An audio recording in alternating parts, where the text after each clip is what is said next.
Hello everyone, I am Akansha Mathur, your UGC NET Home Science Paper 2 faculty. Welcome you all on fill up form. And how are you all? कैसे हो सभी लोग? Is everything okay? और एक बार जल्दी से अपने friends के साथ में शेयर कर दीजिए ताकि वो लोग भी ज्वाइन कर लें। और आज हम अपनी स्पीड को थोड़ा फास्ट रखेंगे जिससे कि ज़्यादा से ज़्यादा क्वेश्चंस को सॉल्व कर पाएँ। ओके, एक बार मुझे बता दीजिए क्लास में कौन कौन आ चुका है।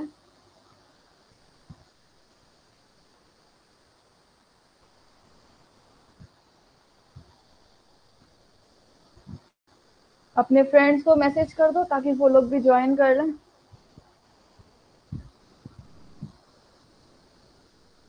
एंड प्रिपरेशन कैसी चल रही है, तुम लोगों की तैयारी कैसे चल रही है?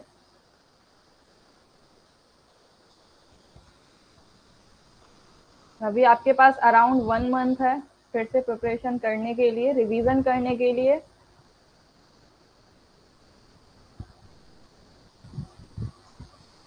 बाकी अगर किसी को टेलीग्राम ग्रुप ज्वाइन करना है तो वो टेलीग्राम चैनल को ज्वाइन कर सकता है। एवरीडे ये आपकी होम साइंस पेपर 2 की क्लास होती है यूजीसी नेट के लिए, जहाँ पे हम जो जून वाला एग्जाम कैंसिल हो गया है उसके री एग्जाम के लिए प्रिपरेशन कर रहे हैं, जहाँ हमारी क्वेश्चन सॉल्विंग चल रही है। अगर कोई है जिसको टेलीग्राम चैनल ज्वाइन करना है तो वो जाके ज्वाइन कर सकता है। जो टेलीग्राम चैनल का हैंडल मैं आपको बता देती हूँ, एक minute.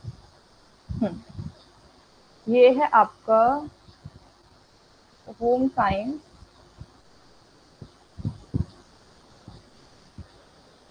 UGC net filler form, ठीक है। तो आप जाके इसको ज्वाइन कर सकते हो।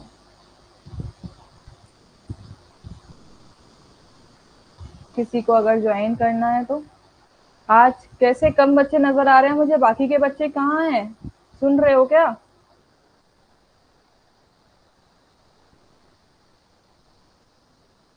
ओके ओके, 82 क्वेश्चंस तक हो गए थे, ठीक है। एक काम करना स्टूडेंट, अगर किसी के पास में हो ना ये क्वेश्चन पेपर, वैसे मैं देखती हूँ एक बार फिर से। हाँ, 83 से स्टार्ट करना है, आई रिमेम्बर।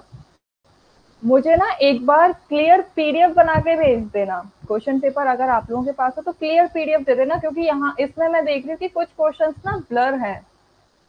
वैसे तो आप लोगों के पास में क्वेश्चन पेपर है आपका खुद का, but for the other student मुझे क्लियर पीडीएफ दे देना। ओके, कोई भी सेंड कर देना, क्योंकि आज मैं ये चेक कर रही थी, इसमें कुछ क्वेश्चंस हैं वो ब्लर हैं। बट एडवांटेज इज दैट कि आप लोगों के पास क्वेश्चन पेपर है, लेकिन जब मैं आपको पैराग्राफ कराऊंगी तो उसमें एकदम क्लियर चाहिए। तो कोई भी टाइम निकाल के थोड़ा सा सेंड कर देना जिससे कि हम अपना क्लियरली क्लास कर पाए स्टार्ट। ओके, तो ओके, बाकियों को अगर ज्वाइन करना होगा ज्वाइन कर लेंगे, इन्फॉर्म कर दो बाकियों को जिससे कि ज्वाइन कर लें वो।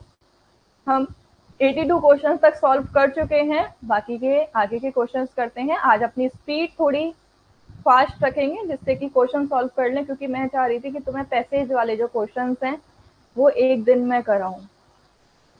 चलो, तो यहाँ पहला ही क्वेश्चन ब्लर है, 83 क्वेश्चन नंबर है ये, देख लेना। तो पहला ही क्वेश्चन है जहां लिखा हुआ the value of scientific research is that is. यहाँ पे साइंटिफिक रिसर्च में क्या क्या आ जाएगा तो वो बताने हैं। यहाँ पहला ऑप्शन लिख रहा है रिड्यूस अनसर्टेनिटी, कि जो आपकी साइंटिफिक रिसर्च होती है वो अनसर्टेनिटी को क्या कर देती है, रिड्यूस कर देती है, राइट। एंड देन उसके बाद लिखा है एनकरेज ट्रेडिशनल माइंडसेट, ठीक है। तो ये वाला ऑप्शन तो आपको नहीं आएगा, ऑप्शन नंबर बी को आपको एलिमिनेट करना है। तो ये ऑप्शन एलिमिनेट हो जाएगा, ये ऑप्शन एलिमिनेट हो जाएगा, दो ऑप्शन बचे हैं। एंड देन यहाँ लिखा है एंश्योर रिजिडिटी, तो रिजिडिटी तो नहीं आएगी, क्योंकि यहाँ पे हम कुछ ऐसा रिजिड तो नहीं कहते ना कि नहीं ये चीज ऐसी है तो ऐसी ही होगी। साइंटिफिक रिसर्च में क्या किया जाता है कि हम एक सिस्टमेटिक वे में स्टडी करते हैं, जहाँ पे जो ट्रेडिशनल ट्रेडिशनल में और साइंस में डिफरेंस यही होता है कि साइंटिफिक स्टडी में फैक्ट्स को लेके स्टडी की जाती है, प्रूफ दिए जाते हैं। ओके, तो ये ऑप्शन नंबर सी भी नहीं आएगा, सी को भी एलिमिनेट करो, option number 4 is the correct answer. Okay, इसी के साथ हम अपना नेक्स्ट देखते हैं, क्वेश्चन नंबर 84। हिंदी में अगर किसी को देखना हो तो हिंदी में भी देख लेना, ऐसा सच कुछ इश्यू नहीं है। क्वेश्चन नंबर 84 आपका बोल रहा है,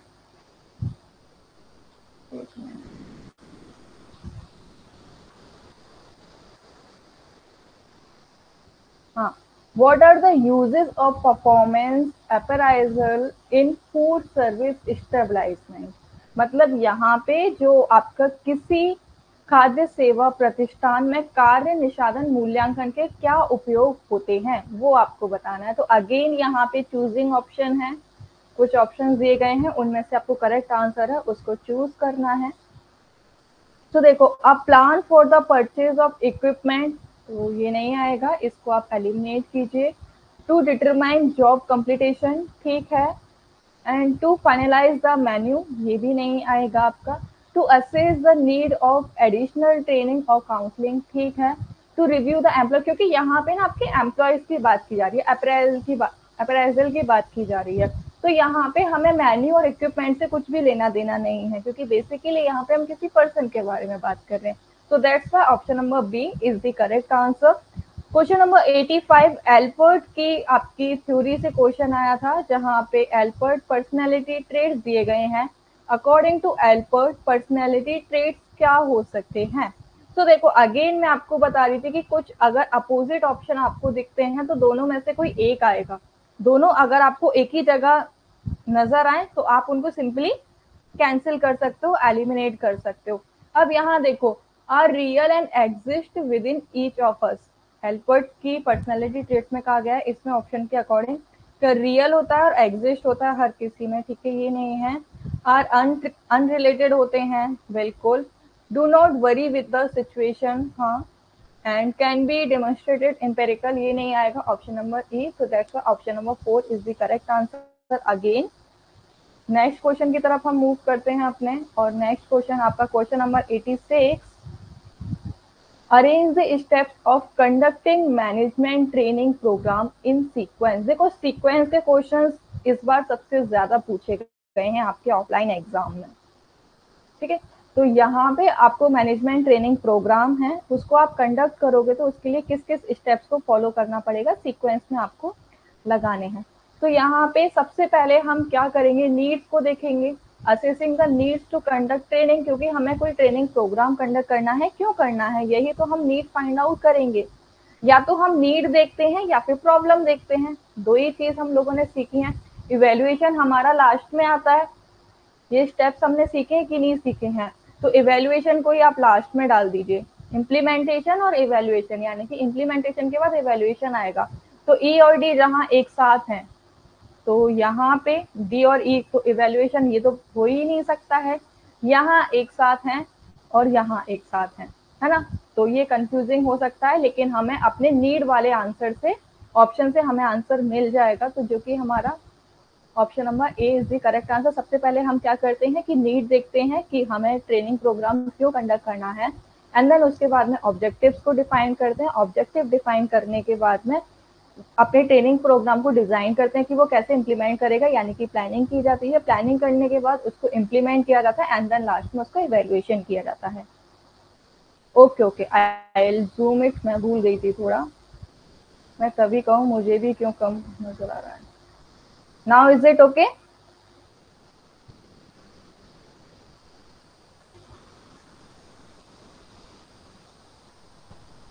इतना ठीक है ना?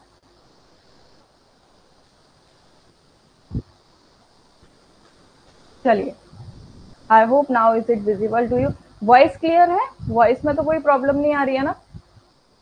क्वेश्चन नंबर 87, जहां आपसे पूछा गया है, अगेन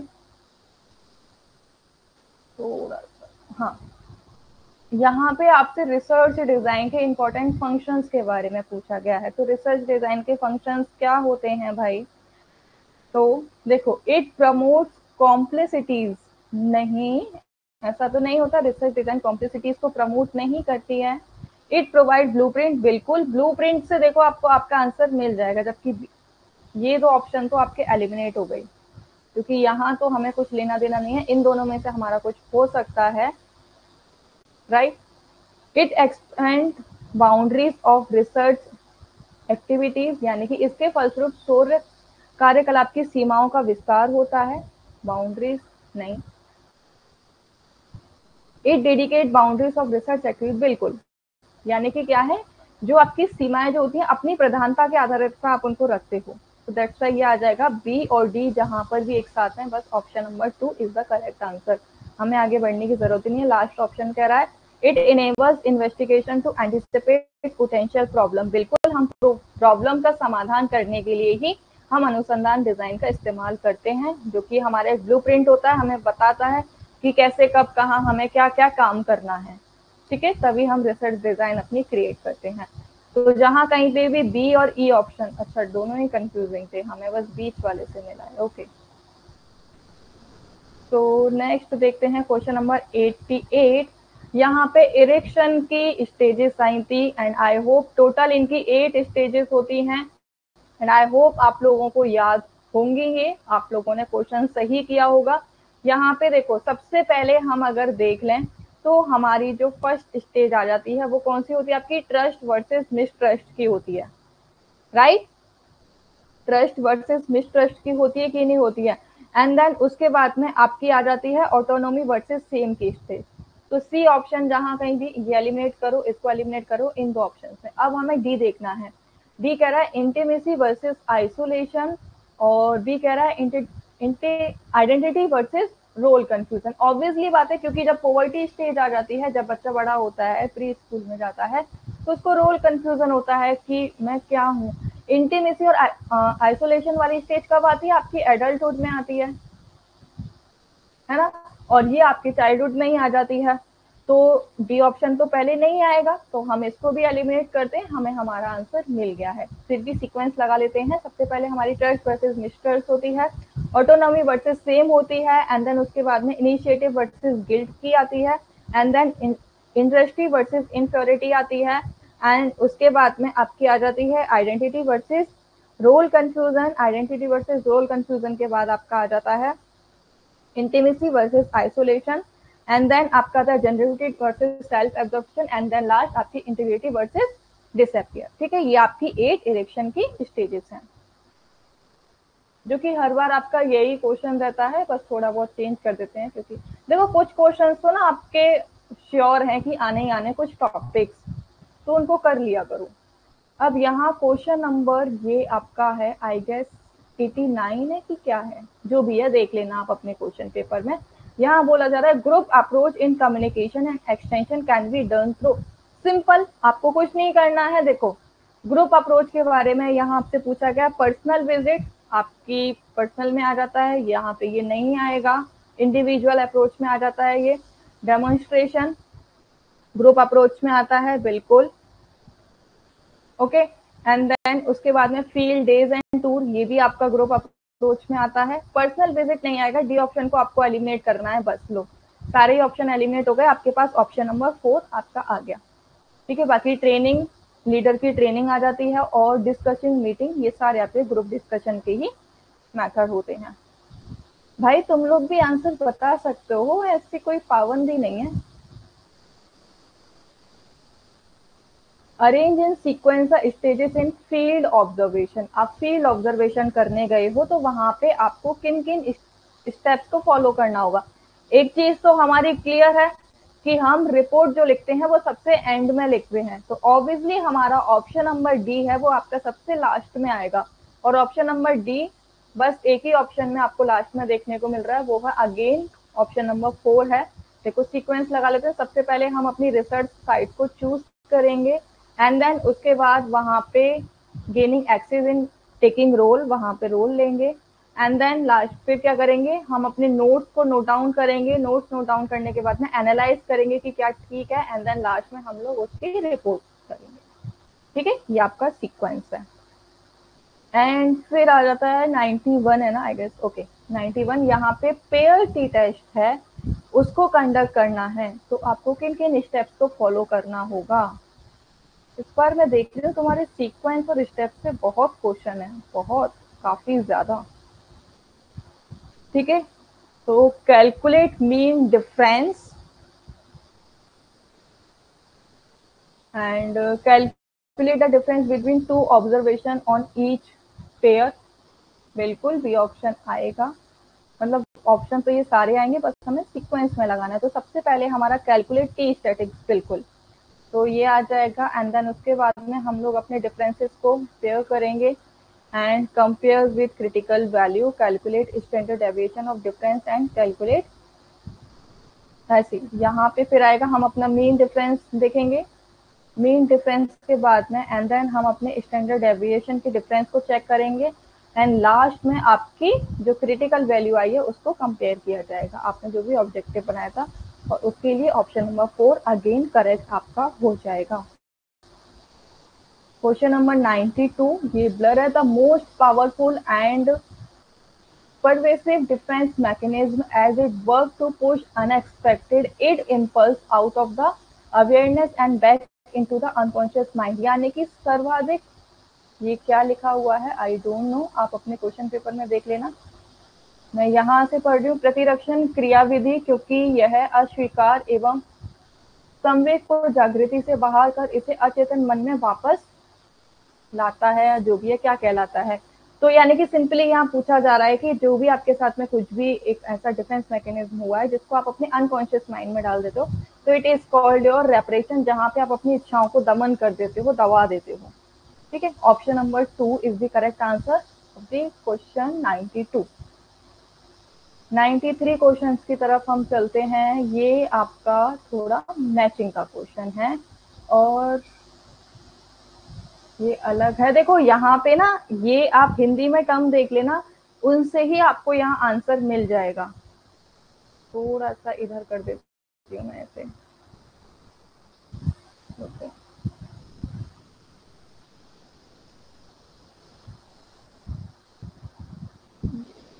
छोटा करना पड़ेगा, 2 मिनट रुको बस, ठीक है, दुखी है ऐसे दिखेगा नहीं। अच्छा, ये जिसने भी मुझे सेंड किया है वो ऐसे ही सेंड किया है। एक बार ना मुझे कोई क्लियर पीडीएफ भेज देना, क्योंकि इसमें कुछ मुझे वो लग रही है गड़बड़ी। तो देखो यहाँ हम मैच कर लेते हैं। स्टेटस पैसेज जो हमारा आ जाएगा ये है, जैसे होपीस, हॉस्पीस पता है आपको, हॉस्पीस क्या होती है, जो आपके आश्रम होते हैं, वृद्धाश्रम होते हैं, धर्मशालाएं, ठीक है। तो यहाँ पे आपका ऑप्शन नंबर सी का फर्स्ट हो जाएगा करेक्ट। नहीं देखने तो, रुको रुको, नहीं नहीं, हॉस्पीस आ जाएगा जहाँ आपको फैसिलिटीज एंड ऑल सारी चीजें प्रोवाइड की जाती हैं। तो हॉस्पीस का सेकेंड ऑप्शन हो जाएगा। Service include the option of residential treatment, बिल्कुल रहने की सुविधा होती है और आपको हर चीज इंडिपेंडेंटली रहने के लिए कुछ भी प्रॉब्लम नहीं होती है, वो हॉस्पीस आती है। और एंड देन उसके बाद में आपका आ जाएगा एजेस में, ये आपका attitude over values youth and discriminate against the elderly, ठीक है, ये यहाँ आ जाएगा। एंड देन स्टेटस पैसेज की कैटेगरी में आपका आ जाएगा a change in the role and position, that option number 4 and last आपका बचता ऑप्शन नंबर 3। तो यानी कि ए का 4, बी का 3, ठीक है। हम देखते हैं आंसर।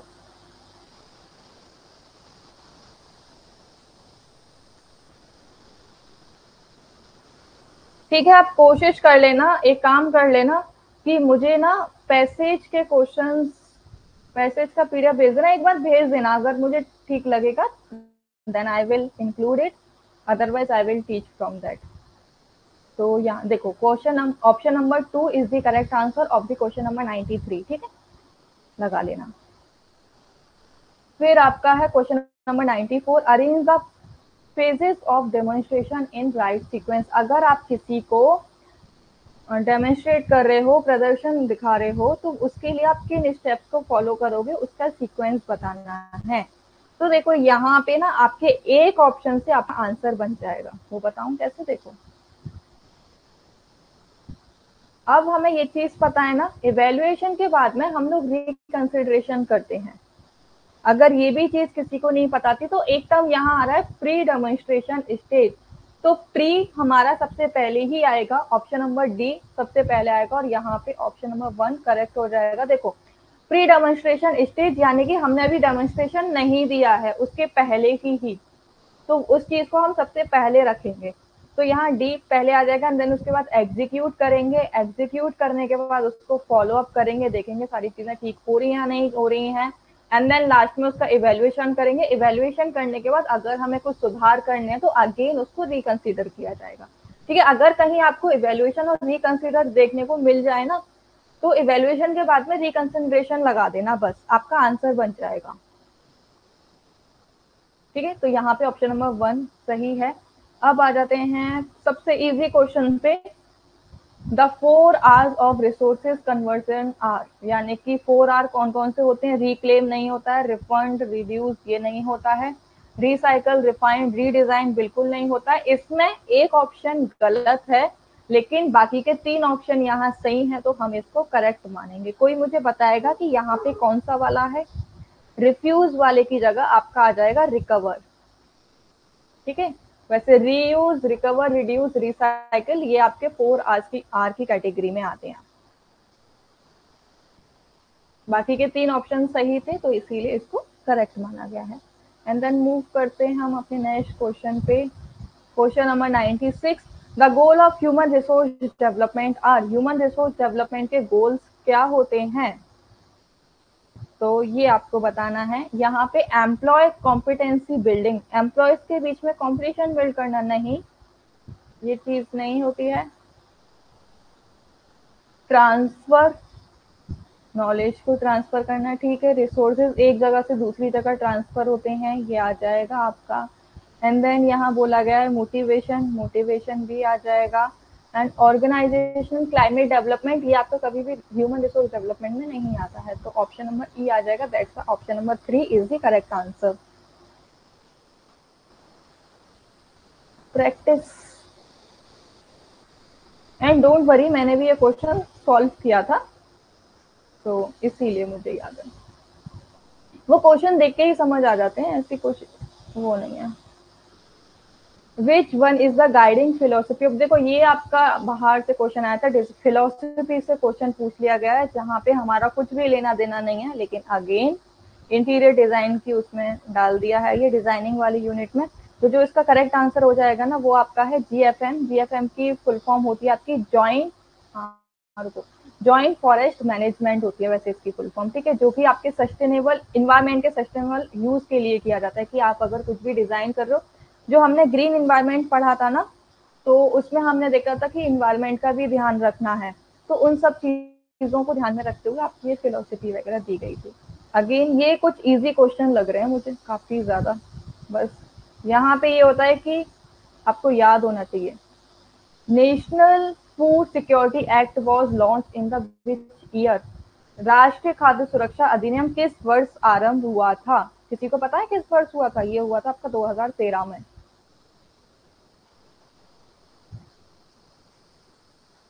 तुम लोग याद रखोगे तभी तो तुम्हारे पेपर अच्छे जाएंगे, भूलोगे पढ़, तुम लोग पता पढ़ते हो, तुम्हें सारी चीजें समझ भी आ जाती हैं, पर रट्टा मारते हो, तो रट्टा करने से क्या होगा भैया? भूल जाओगे। समझा करो चीजों को, कभी नहीं भूलोगे। ये आपकी क्रैश कोर्स वाला जो फोल्डर है ना, जहाँ पे पहले आपके नोट्स डले थे ना क्रैश कोर्स वाले, उसी फोल्डर में आपको मिल जाएगा, वहीं डले हुए हैं।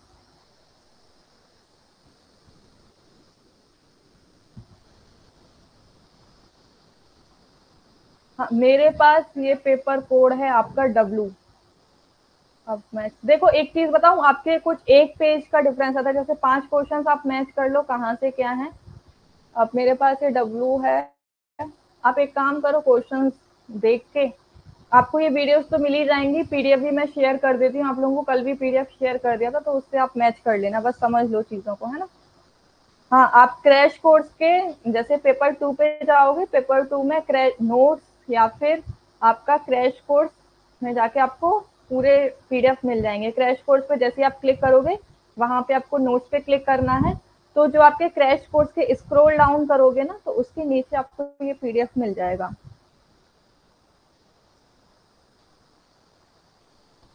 वीडियो, वीडियो भी आपके क्रैश कोर्स वाले में आ जाएगी, या फिर लाइव क्लासेस में जाके देख लेना, वहां आ जाती हैं सारी videos.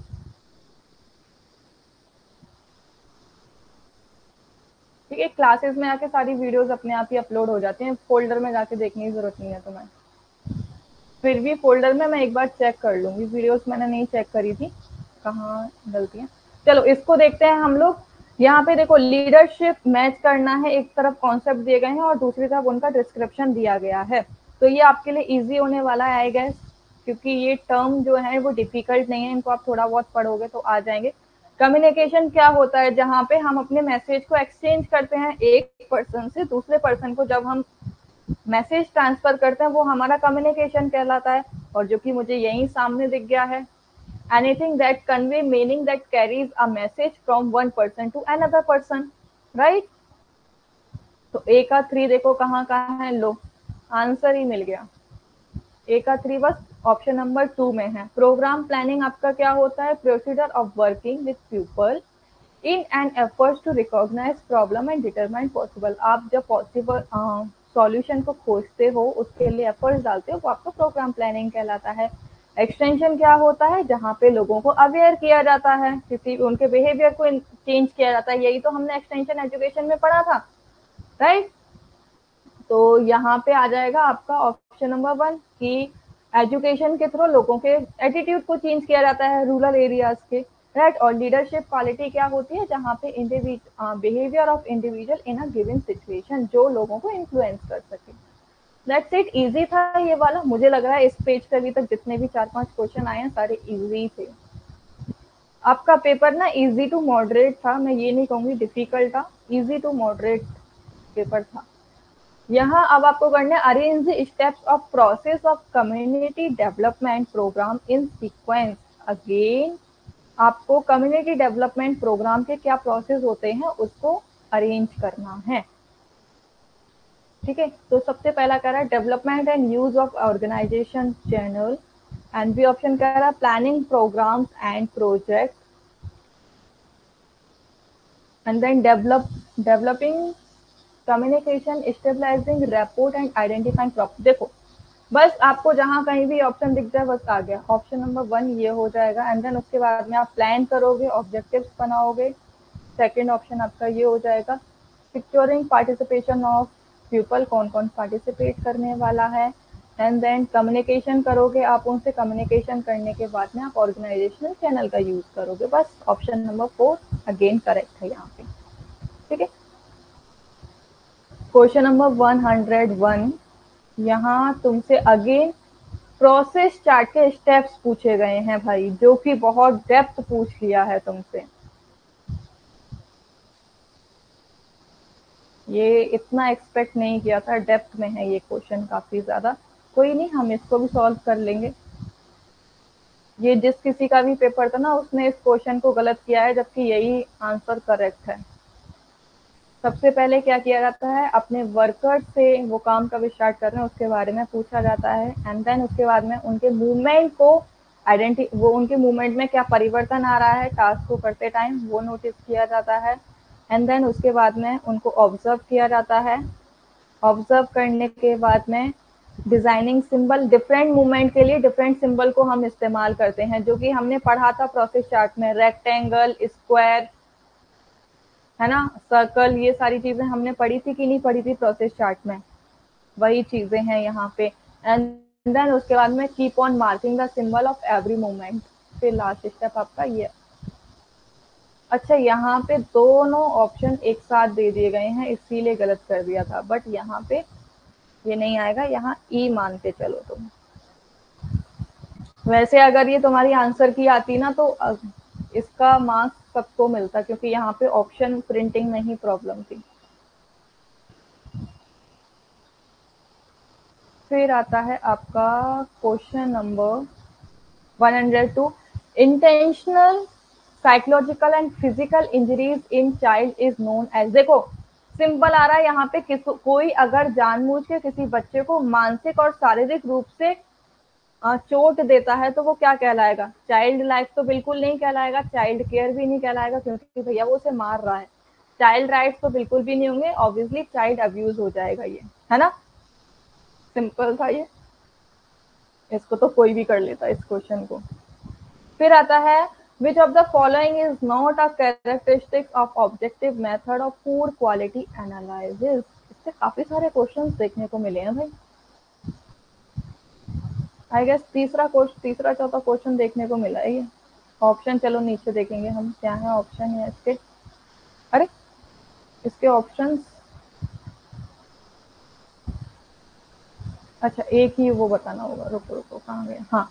Which of the following is not a correct, अच्छा फूड क्वालिटी एनालाइज ऑब्जेक्टिव की क्या कैरेक्टरिस्टिक्स नहीं हो सकती है, तो वो आपको बतानी है।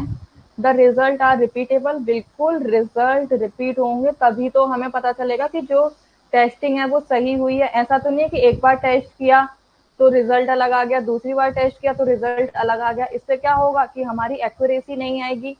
तुम जितनी भी बार आप रिजल्ट देखोगे सेम रिजल्ट अगर आ रहा है, इसका मतलब कि आपकी फूड की क्वालिटी है वो अच्छी है। ठीक है, यूनिफॉर्म एंड एफिशिएंट होगा, बिल्कुल आ जाएगा। Use of equipment to assess the quality of food, ये भी आएगा।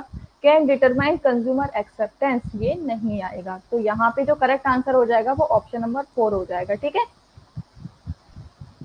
4 इज द करेक्ट आंसर। यहाँ लिख देती हूँ जिससे कि तुम लोग कंफ्यूज ना हो कि मैम ने सब पे टिक लगाया है। तो यहाँ लिख दिया है, फोर्थ वाला करेक्ट आंसर है आपका। ठीक है, एंड देन क्वेश्चन नंबर 104, यहाँ पे ये आपका मैचिंग है जो कि टेक्सटाइल से क्वेश्चन आपका पूछा गया है।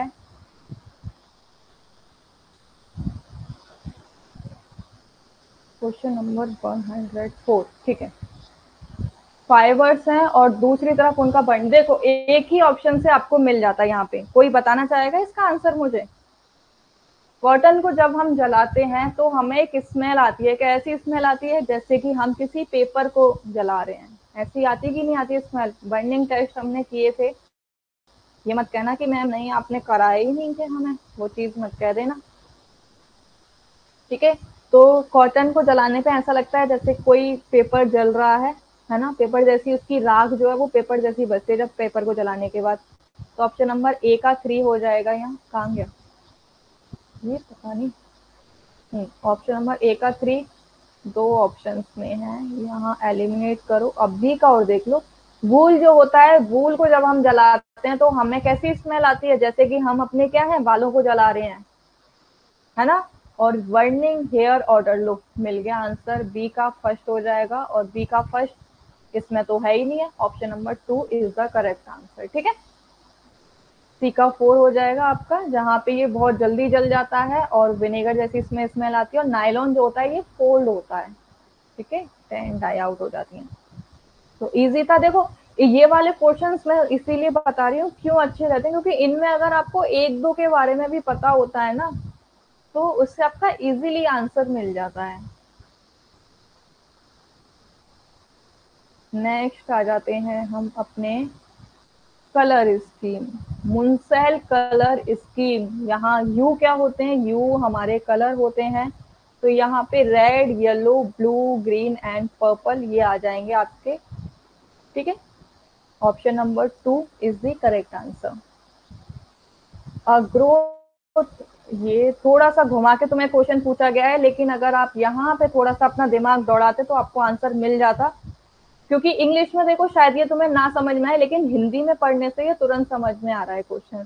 A growth disorder observe between 2 and 15 years of age, characterized by sustainably below average stature, weight that is usually appropriate for height, immature skeletal age, and GH secretion, and is caused by severe emotional depression is known as। इससे तुम्हें नहीं समझ, इसे नहीं बनता तुम्हारा English से question. Hindi में देखो पढ़ोगे ना तुरंत बन जाएगा। 2 से 15 वर्ष के व्यय वर्ग में प्रेक्षित वृद्धि विकार जिसमें उस औसत से बहुत कम ऊंचाई है, वजन होता है जो सामान्यतः या संप्रयुक्त ऊंचाई तथा अपरिपक्व कंकाली आयु और वृद्धि हार्मोन के लिए अपेक्षित होता है। और ये विकार गंभीर भावनात्मक, देखो ये यहाँ पे जो वर्ड आया है ना, बस इससे ही तुम्हें तुम्हारा आंसर मिल जाएगा।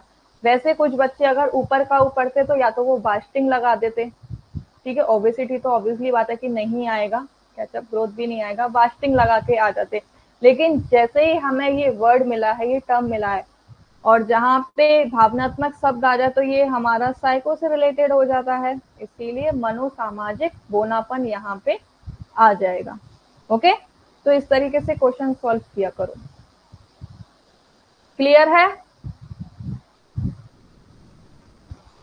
नेक्स्ट क्वेश्चन है, ह्यूमनिस्टिक एग्जिस्टेंस थेरेपीज आर, मानववादी अस्तित्वात्मक चिकित्सा कौन कौन से हैं? तो यहाँ अगेन जो करेक्ट आंसर हो जाएगा वो है आपका ऑप्शन नंबर बी, यानी कि gestalt therapy and transsexual analysis, and last one is your personal centred therapy.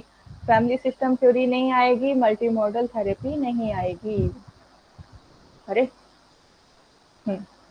Next question देखो, क्वेश्चन नंबर 106, जो कि पूरा ही ब्लर है बट थोड़ा बहुत विजिबल है। Arrange the following phases of microbial growth according to the number of microorganism in giving time in increasing order. Increasing order लिखा है ना ये? हाँ, तो देखो यहाँ सबसे पहले आपका आ जाएगा लैग फेज, मतलब ऑप्शन नंबर फर्स्ट है वो करेक्ट है। अब तुम्हारे पास क्वेश्चन पेपर है, देख लेना, क्योंकि यहाँ मुझे एकदम क्लियरली विजिबल नहीं हो रहा है। ठीक है, ऑप्शन नंबर 1 करेक्ट है, जहां पे आपके माइक्रो ऑर्गेनिज्म के आपके स्टेप्स पूछे गए हैं ना इंक्रीजिंग ऑर्डर में, तो उसका आंसर ऑप्शन नंबर 1 है, ये चेक कर लेना। And then question number 109, the digital platform where rural market of the country can conduct globally, यानी कि डिजिटल प्लेटफॉर्म ऐसा कौन सा है जहां पे देश के ग्रामीण बाजार वैश्विक रूप से एक साथ जुड़ते हैं? तो देखो ई पंचायत तो नहीं आएगा, क्योंकि यहाँ पे न्याय किया जाता है। ई गवर्नेंस भी नहीं आएगा, ई सेवा भी नहीं आएगी, ई चौपाल इज द करेक्ट आंसर। इसको ना तुम ऐसे रिलेट कर लेते कि पार्क में लोग इकट्ठे होते हैं, एक साथ बैठते हैं, तो सेम उसी से अगर आप रिलेट करते तो आंसर मिल जाता। Option number 3 is the correct. Okay, and फिर अगेन मैचिंग का क्वेश्चन आ गया है कलर स्कीम से। ये कंफ्यूजिंग क्वेश्चन था, लेकिन जो आपको मेथड बताया गया था ना, इस तरीके से आपको डायग्राम बनाना है। पहले प्राइमरी कलर लिखने हैं, रेड, येलो और ब्लू, एंड देन फिर सेकेंडरी कलर ऑरेंज हो गया, एंड आपका ग्रीन हो गया, एंड पर्पल हो गया। इस तरीके से अगर आप अपने क्वेश्चंस को सॉल्व करते ना, तो आपको आपका आंसर मिल जाता है, जहां पे आपका करेक्ट आंसर है ऑप्शन नंबर 1। देखो स्प्लिट कॉम्प्लीमेंट्री क्या होता है, जहां पे हमने कोई एक कलर ये लिया है, ठीक है, इसके सामने वाला कलर ना लेके इसके आजू बाजू के जो कलर लेते हैं वो हमारा स्प्लिट कॉम्प्लीमेंट्री में आ जाएगा। तो देखो जैसे हमने ये येलो कलर लिया, अब येलो में कह रहा है रेडिश पर्पल और ब्लूइश पर्पल। अब येलो के हम सामने गए तो यहाँ पर्पल है, हमें पर्पल तो लेना ही नहीं है, तो यहाँ हमारा रेडिश पर्पल होगा और यहाँ ब्लूइश पर्पल होगा। तो इसको हमें छोड़ना था, आजू बाजू के कलर लेने थे, तो ए का 3 हो जाएगा हमारा। ठीक है, एंड देन फिर पूछा गया एनालॉगस कलर, और एनालॉगस कलर में हमने देखा था या तो हम 3 कलर ले सकते हैं या 5 कलर ले सकते हैं, मतलब मिनिमम आपके 3 कलर्स होने चाहिए एनालॉगस कलर स्कीम में। तो एक ही लाइन में जो कलर आते हैं वो हमारे एनालॉगस कहलाते हैं।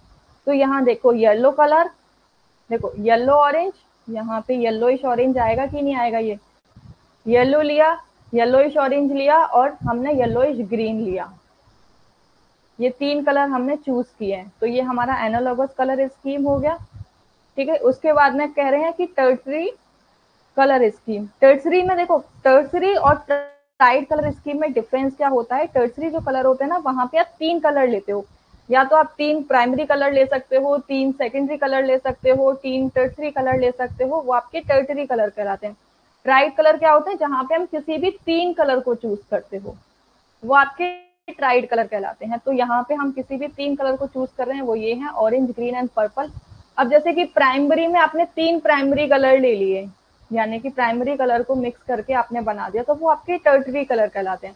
3 प्राइमरी कलर हो या फिर 3 सेकेंडरी हो, 3 ट्राइड कलर हो, वो हमारे टर्सरी की कैटेगरी में आ जाते हैं, जैसे कि यहाँ पे ऑप्शन नंबर 2 है वो करेक्ट हो जाएगा। ठीक है, that's why option number 1 is correct. अगर तुम इसे वैसे सॉल्व करने बैठोगे ना, तो तुम्हें लगेगा ये ऑप्शन भी करेक्ट है, ये ऑप्शन भी करेक्ट है, बट मैंने भी इसमें काफी ज्यादा दिमाग अपना दौड़ाया था, तब जाके मुझे ऑप्शन नंबर 1 है वो करेक्ट लगा। देखो ये आपके चारों ऑप्शन ना आपको कंफ्यूज करेंगे कि अरे इसका ये भी हो सकता है, ये भी हो सकता है, लेकिन हम अपने इस कलर स्कीम के थ्रू चलेंगे तो हमारा आंसर कभी गलत नहीं होगा।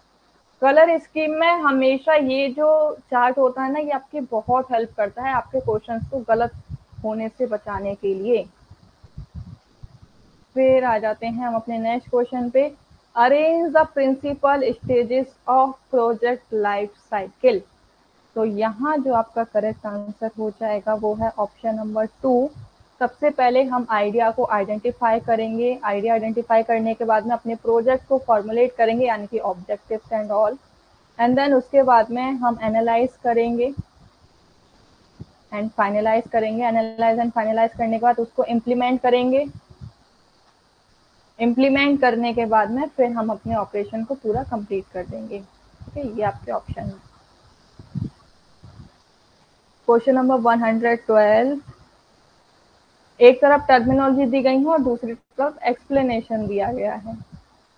ओके, हिंदी में पढ़ते तो शायद तुम्हें समझ में आ जाता।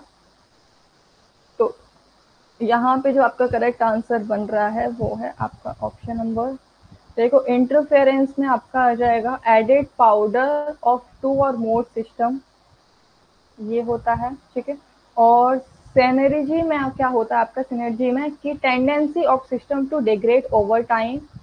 एंड देन आपका होता है एंट्रोपी। एंट्रोपी होती है आपकी जहाँ पे आप कुछ कॉमन बाउंड्रीज होती हैं दो सिस्टम के बीच में।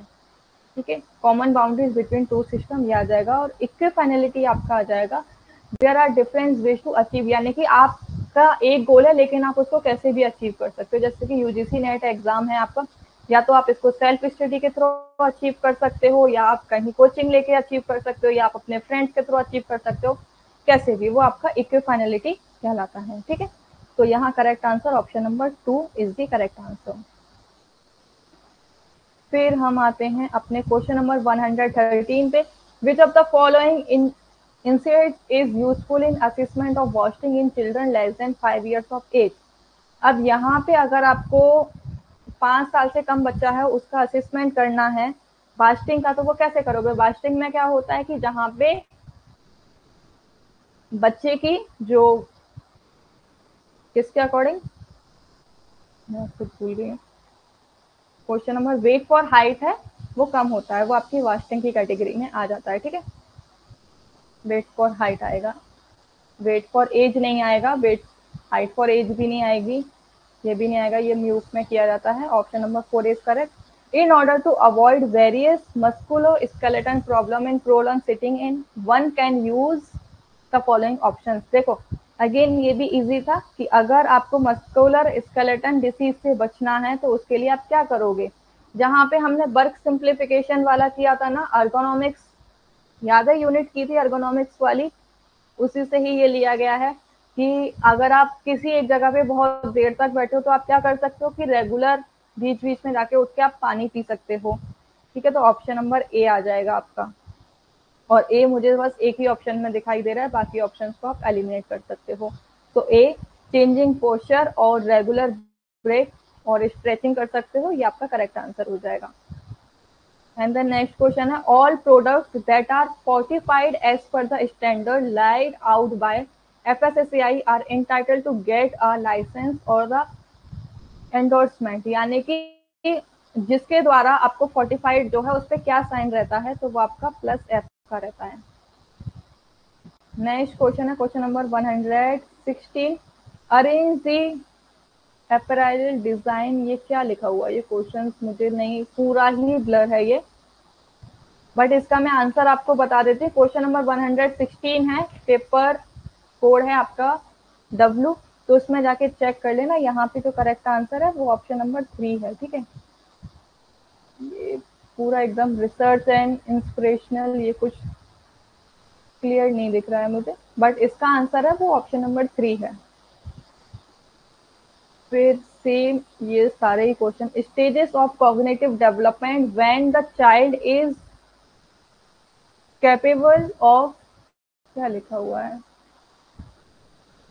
able to conserve skill is dependent on how things look for the decision making, become less egocentric, understand number is. तो यहाँ पे ये कॉन्क्रीट ऑपरेशनल आ जाएगी। आई गेस ये प्याजे की स्टेजेस वाला क्वेश्चन है। फिर नेक्स्ट है question number 118। The bacteria that oxidise ethyl alcohol to acetate acid and further to carbon dioxide. तो ये जो आपका करेक्ट आंसर हो जाएगा ये है आपका एसिटोबैक्टर। ठीक है। Question number 1 tex is equal to 9 denier. 1 tex जो होता है वो 9 डेनियर के बराबर होता है। 120 है the other term for interlining are. Interlining यहाँ पे आपका क्वेश्चन नंबर 1 है वो सही हो जाएगा, यानी कि आपकी बेकिंग आएगी, बास्टिंग आए, बैटिंग आएगी और बास्टिंग आएगी। ठीक है, निडल पंच नहीं आएगा। क्वेश्चन नंबर डी को आप एलिमिनेट कर सकते थे तो आपको आंसर मिल जाता। स्मॉल चेक्स इन महाराष्ट्र सारी आर रेफर्ड एज। ये कहलाते हैं आपकी मुगबी चकदा। ये हम लोग करेंगे, इन टॉपिक्स को करेंगे। ठीक है, don't worry. Stains of nail polish can be remove by. ये स्टेन्स हमने अच्छे से किए थे। इसका करेक्ट आंसर हो जाएगा आपका एसीटोन, यानी कि एसीटोन की सहायता से आप नेल पॉलिश के दाग को हटा सकते हो। ठीक है, बोरेक्स नहीं आएगा, कार्बन टेट्राक्लोराइड भी नहीं आएगा। Question number okay, now it is clear. Question number 123 which of the following is an essential requirement for simple random sampling. Simple random sampling में हम क्या करते हैं कि जहां पे हर किसी की पॉसिबिलिटीज होती हैं, चांसेस होते हैं ग्रुप में ऐड होने के, है ना। सिंपल रैंडम सैम्पलिंग वही होती है। तो यहाँ पे क्या है, all units available in population must be known. नहीं भाई, ये तो नहीं आएगा, क्योंकि अगर नोन हो जाएंगी तो फिर वो हमारा रैंडम सैम्पलिंग की कैटेगरी में नहीं आएगा। रुक जाओ, देखने दो। Which of the following is an essential requirement for simple random. सरल यांत्रिक प्रतिशयन हेतु अनिवार्य आवश्यकता नहीं है। कौन सी? All units available in population must be known. It is not essential to know all units available in population. All units must be classified in different strata before sampling. Choice. चलो इस वाले का आंसर मैं देख के बताऊंगी, क्योंकि मैं खुद कंफ्यूज हूँ इसमें। मैं चेक करके तब आपको आंसर बताऊंगी 123 का। ठीक है, मार्क कर लिया मैंने, कल ध्यान दिला देना मुझे। फिर various types of stretch yarn are.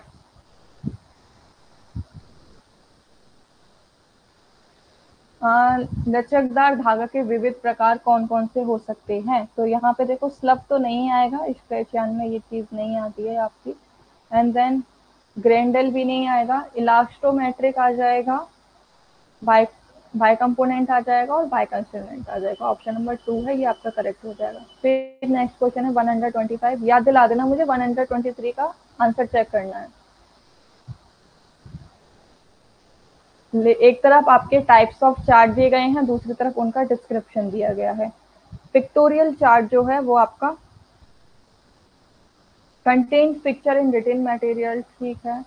Flow chart जो होता है ये आपको एक सीक्वेंस में लेके जाता है। Full story is website in writing और in a picture and is covered with strips on. देखो, स्ट्रिप्स का अगर दिया गया है तो स्ट्रिप्स को हम अपने स्ट्रिप्स के साथ में ही मैच करेंगे। तो हमें कीवर्ड मिल गया ना यहाँ पे, स्ट्रिप्स। तो डी का यहाँ पे सेकेंड हो जाएगा। एंड देन उस फ्लो चार्ट क्या है, when we try tell a story of how a product is obtain as a result. ठीक है, ये सीरीज चलती है फ्लो चार्ट में पूरा, है ना, सीक्वेंस जो चलता है। एंड ऑर्गेनाइजेशनल चार्ट आपका हो जाता है, जो कि आपको ऑर्गेनाइजेशन का, देखो कीवर्ड से ही आपके आंसर मिल रहे थे यहाँ पे। तो that's why option number 3 is the correct answer. 126 again matching का है। एक तरफ आपकी सपोर्टिव डिवाइसेस हैं और दूसरी तरफ उनकी डिटेल्स हैं। तो ये आपको आंसर बताना था। रुको थोड़ा ऑप्शन देख लेते हैं इनके। चलो ठीक है, ऑप्शन ही तो देखने ना।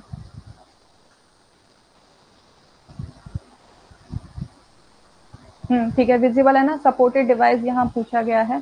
तो एक तरफ कह रहा है बोनिंग, बोनिंग क्या होता है, जहाँ पे आपकी जो स्ट्रिप प्लास्टिक होती है वो की केजिंग से कवर होती है, बोनिंग कहलाती है। एंड देन प्रूनिलिन आपका होता है रॉ नेटिंग। स्लीजिया होता है आपका कॉटन ट्विल, जो कि पैकेटिंग में इस्तेमाल किया जाता है। हुप्स होते हैं आपके लार्ज रिंग्स होती हैं, ये हुप्स आपके कहलाते हैं। ऑप्शन नंबर 4 है, ये करेक्ट हो जाएगा। ठीक है, लास्ट देखते हैं question. Arrange the following steps of food product development in ascending order, यानी कि अगर आप कोई भी फूड प्रोडक्ट डेवलपमेंट करो तो उसके स्टेप्स क्या होंगे जो कि आपको असेंडिंग ऑर्डर्स में लगाने हैं। तो यहाँ पे मार्केट रिसर्च करोगे आप सबसे पहले। मार्केट रिसर्च के बाद में आप अपने आइडियाज़ को जनरेट करोगे, आप देख कर आओगे चीज़ों को, फिर आपको आइडियाज़ आएंगे। आइडियाज़ आने के बाद प्रोटोटाइप डेवलपमेंट करोगे। प्रोटोटाइप डेवलपमेंट के बाद में assessment of quality parameters and consumer accessibility, यानी कंज्यूमर को क्या चाहिए ये चीज़ आप देखोगे। एंड देन लास्ट में आप उसको कमर्शियलाइजेशन करोगे, एक बड़े स्तर पर उतारोगे। Option number 4 is the correct answer. Question number 128. In order to support a building of 2 story, what should be the thickness of stone wall? अरे बाप रे, 2 मंजिला अगर आप घर बनवा रहे हो तो वहां पे जो मोटाई कितनी होनी चाहिए पत्थर की दीवार की, तो ये बेसिकली 18 to 24 होती है। हम यहाँ पे क्वेश्चन नंबर 3 को करेक्ट मानेंगे। अब आंसर की आती तो हमें पता चलता कि 18 सही है या 24 सही लगाया है, बट हम मिनिमम मान लेते हैं। मिनिमम 18 इंच होनी चाहिए आपकी। फिर नेक्स्ट क्वेश्चन अजिंग मैचिंग से है, जो कि थ्योरी से लिया गया है। ठीक है, क्लासिकल, ऑपरेंट कंडीशनिंग, रीएनफोर्समेंट, पनिशमेंट, ये सब आपने पढ़ा था। देखो, रीएनफोर्समेंट में क्या होता है, जब आप रीएनफोर्समेंट देते हो, उसको कुछ रिवॉर्ड देते हो, तो वहां उसकी परफॉर्मेंस है वो अच्छी हो जाती है। पनिशमेंट में क्या होता है, अगर आप पनिशमेंट दोगे तो क्या है कि वो गलती वगैरह नहीं करता है, इसलिए। ऑप्शन देख लेते हैं इसके, रुक जाओ जरा।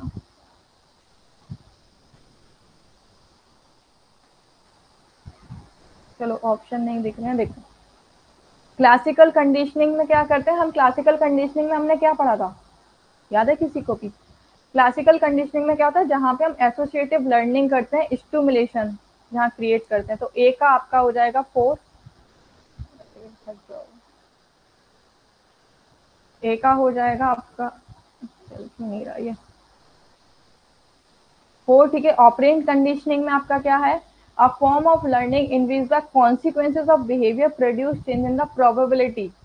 ठीक है, जहाँ ऑपरेंट कंडीशनिंग में आपका बिहेवियर चेंज होता है, हमने पढ़ा था।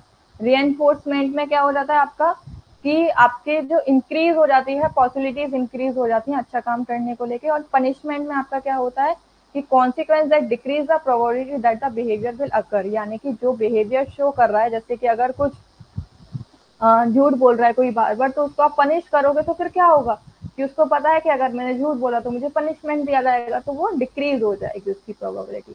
ठीक है, रीएनफोर्समेंट इंक्रीज कर देता है और पनिशमेंट डिक्रीज कर देता है। इससे आपका आंसर मिल जाएगा। और ऑप्शन नंबर आपका, इसको देखते हुए ऑप्शन नंबर फर्स्ट ही करेक्ट है। आपको देखो पहले वाले ऑप्शन से ही आपका आंसर मिल रहा था।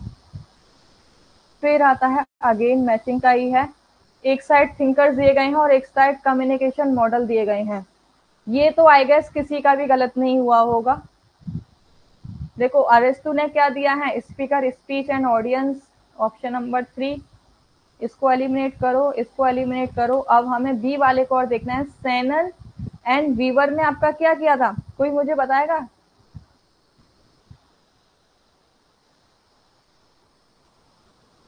सैनन एंड वीवर ने सबसे पहले नॉइस को इंट्रोड्यूस किया था कि नहीं किया था, है ना? तो यहाँ आ जाएगा source, transmitter, signal, receiver and destination, यहाँ नहीं है। वेस्ले एंड मैकेल ने आपके एनकोडर एंड डिकोडर टर्म को इस्तेमाल किया था, राइट? तो एनकोडर डिकोडर यहाँ पे हैं। और लेगल का आ जाएगा communicator, message, channel, treatment and audience. और आई गेस ये सारे आपको मॉडल कराए गए थे। कम्युनिकेशन मॉडल तो सारे कराए गए थे, लीनियर भी, और आपका कौन से ट्रांजेक्शनल कम्युनिकेशन मॉडल, ये सारे आपको पढ़ाए गए थे। क्वेश्चन नंबर 100, चलो अब 130 तक हमारे क्वेश्चन हो गए हैं। बाकी के जो क्वेश्चन रह गए हैं 20 क्वेश्चन, उनको हम अपनी कल वाली क्लास में कंप्लीट करेंगे, ठीक है। कल हम लोग ऐसे भी करेंगे, तो एक दो क्वेश्चन, चलो ये 5 क्वेश्चन हैं, इनको कर लेते हैं, फिर बाकी। Which one of the following option will required minimum fabric having 36 inches width for a ladies kurta. तो यहाँ पे आपका polka dot is the correct answer. फिर अगेन मैचिंग आ गया है, एक साइड में आपकी टेक्सटाइल प्रोसेसिंग लिखी हुई है और दूसरी साइड में आपका एंजाइम क्या यूज किया जाता है। तो देखो यहाँ जो करेक्ट आंसर हो जाएगा ना, वो क्या है, ब्लीचिंग को जब हम यूज करते हैं ना, तो ब्लीचिंग हमारी हमेशा क्या प्रोटीज, लाइपेज और पैक्टेन्स इनके लिए यूज की जाती है। और डेजिंग जो होती है ये हमारी सेलुलोजिक बेस्ड होती है, स्कोरिंग भी हमारी एमाइलेज बेस्ड होती है, और फिनिशिंग जो होती है वो कैटेलेज बेस्ड होती है, ठीक है। तो ऑप्शन नंबर 4 है वो आपका करेक्ट हो जाएगा। The ability to produce finding with conceptual of theoretical values is known as. तो ये आपका सिंपल है, क्या कहलाएगा, जहाँ पे आपकी कोई संकल्पनात्मक या क्या है, सिद्धांतिक मूल्यों के साथ परिणाम प्रदान करने की अभिक्षमता क्या कहलाती है हमारी। ऑब्वियसली बात है वो हमारी वैलिडिटी कहलाती है, वेरिएबिलिटी जिसने भी लगा गलत है। Red ribbon express was an national wide communication campaign for genuinity. Red ribbon भाई एक ही चीज के लिए यूज होता है, HIV एड्स के लिए, है ना। ये रिसोर्सेस हो जाएगा, हाइजीन नहीं आएगा, कोविड-19 नहीं आएगा। एंड लास्ट क्वेश्चन आज का, in this type of reflex loss of support और a sudden loud sound. Sudden loud sound में क्या होता है, बच्चा अपने हाथ पैर फैला लेता है, एकदम से चौंक जाता है, और वो आपका मोरो रिफ्लेक्स में होता है। बेवेंस्की में क्या होता है, अपने पैर फैला लेता है। टोनिक नेक में क्या होता है, अपना पेट के बल लेट के अपनी नेक को रोटेट करता है। और रोटिंग में जहां भी आप उसको टच करोगे वहां पे वो मूव करने लग जाएगा, वो रूटिंग रिफ्लेक्स होता है। तो यहाँ पे करेक्ट आंसर आपका मोरो रिफ्लेक्स हो जाएगा। ओके, आई होप आपको आज की क्लास अच्छी लगी होगी, मजा आया। ठीक है, मैं PDF शेयर कर दूंगी। कल मिलते हैं हम सेम टाइमिंग पे, 8 PM आपकी कल क्लास होगी। तो सब लोग टाइमली ज्वाइन कर लेना, आज जो ज्वाइन नहीं कर पाए थे कल ज्वाइन कर लेना, जहाँ पे हम क्या करेंगे, अपने पैसेज को भी करेंगे। लेकिन उससे पहले मुझे प्लीज कोई पैसेज का PDF बना के भेज देना। इसके चलो एक काम करना, इसके आगे के जो क्वेश्चंस है ना, बस उन्हीं का PDF भेज देना, क्योंकि इतना तो हमने कर ही लिया है। ओके, तो टेक केयर एवरीवन, मस्त रहो, हंसते खिलखिलाते रहो। बाय बाय, मिलते हैं कल।